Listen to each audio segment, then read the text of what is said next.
Good morning friends.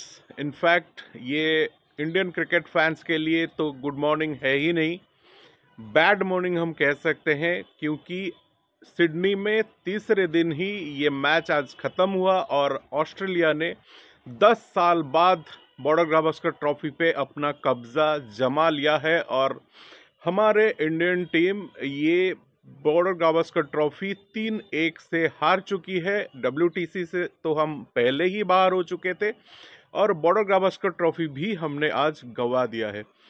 Perth में पहला test 295 run से जीतने के बाद, लगभग 300 रन से जीतने के बाद, जिस तरह से नेक्स्ट जो 4 टेस्ट थी उसमें जिस तरह से हमारे इंडियन टीम ने परफॉर्म किया, वहाँ जीतना वो डिजर्व करते ही नहीं थे।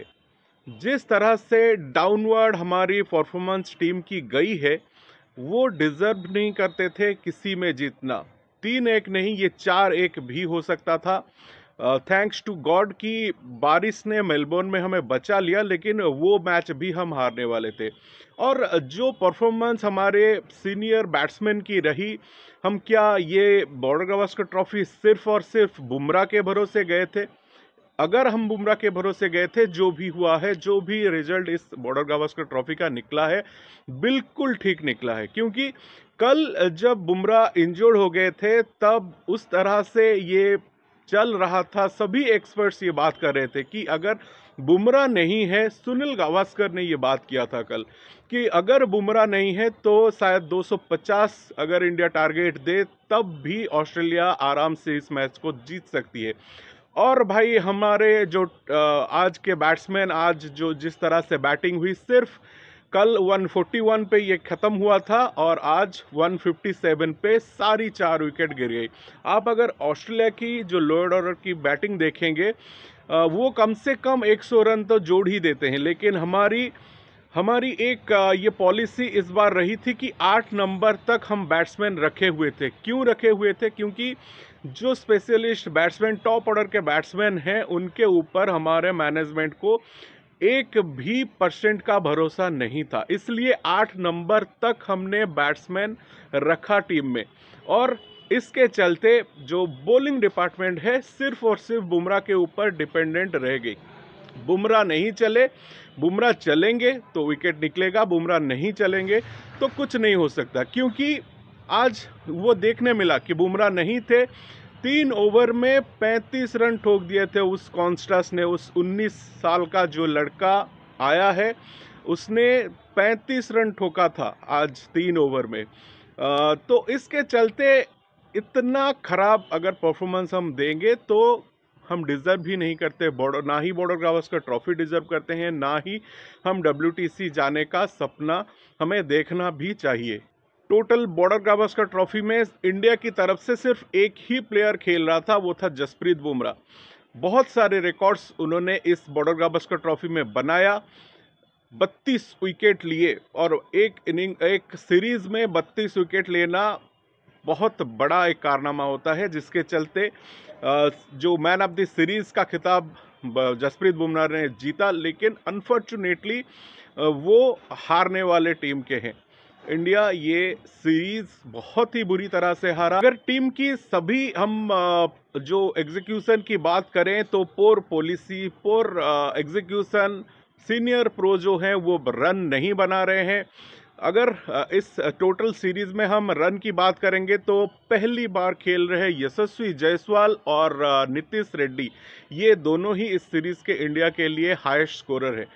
यशस्वी जायसवाल का शायद 391 या इस तरह का कुछ है, और नीतीश रेड्डी का 298 या इस तरह का कुछ है। और किसी का भी रन नहीं निकला है इस सीरीज में। और इस हालात में अगर नए खिलाड़ी जाके रन बनाएंगे और किसी में भी रन नहीं होगा तो कैसे जीता जाएगा?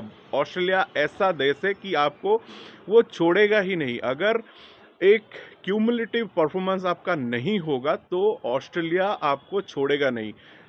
थैंक्स टू जो हेजलवुड को उनका इंजरी हुआ, उसके बदले में जो बोलैंड आया, वो हेजलवुड से भी ज़्यादा खतरनाक है। मतलब 3 टेस्ट मैच उन्होंने खेला है और 21 विकेट उन्होंने निकाला है इंडिया का। तो हेजलवुड शायद ही इतना निकाल पाते, अच्छे बॉलर हैं, लेकिन हेजलवुड से ज़्यादा खतरनाक हमारे लिए बोलर बन गया। विराट कोहली इस सीरीज में 9 बार बैटिंग करने उतरे और 8 बार उनका स्निक लगा पीछे और कॉट बिहाइंड आउट हुए। विराट कोहली ये जो सीरीज था उसमें सिर्फ अपना एग्रेशन के लिए ही वो हाईलाइटेड थे।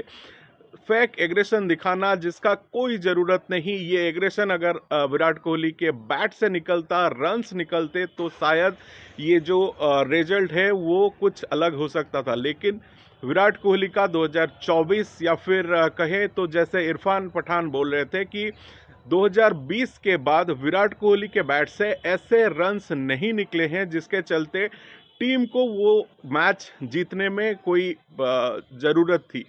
क्योंकि विराट कोहली बहुत बड़े कद का प्लेयर है, उसके बैट से अगर रन नहीं निकल रहे हैं या तो उनकी टेक्निक में कुछ गड़बड़ी आ गई है या फिर उनका फॉर्म परमानेंटली नहीं है। क्योंकि 2024 में शायद 23 या 24 का उनका जो एवरेज है और ये जो पूरा सीरीज गया है उसमें उन्होंने 190 रन, सिर्फ और सिर्फ 190 रन बनाए, जिसमें वो 100 अगर निकाल दे तो 90 रन 9 इनिंग्स में विराट कोहली ने बनाए हैं। और इस तरह की बैट्समैन अगर कोई नया बैट्समैन होता, अगर कोई डेब्यूटेंट होता, वो भी 23-24 का एवरेज निकाल देता। लेकिन विराट कोहली के बैट से अच्छी इनिंग्स चाहिए थी।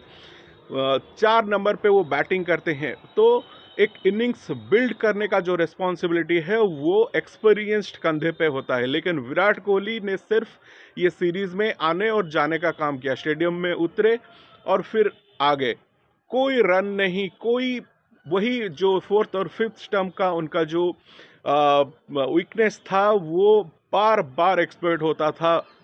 बॉलर ने तो 5 बार आउट कर दिया भाई, विराट कोहली को बॉलर ने 5 बार आउट किया है इस जो सीरीज में। तो कहीं ना कहीं विराट कोहली के ऊपर भी अभी बहुत बड़ा क्वेश्चन मार्क आने वाला है, या फिर आना भी चाहिए, क्योंकि आप टीम में एक रिस्पॉन्सिबल पोजीशन पे हैं या फिर आपके ऊपर टीम बहुत ज़्यादा डिपेंड करती है।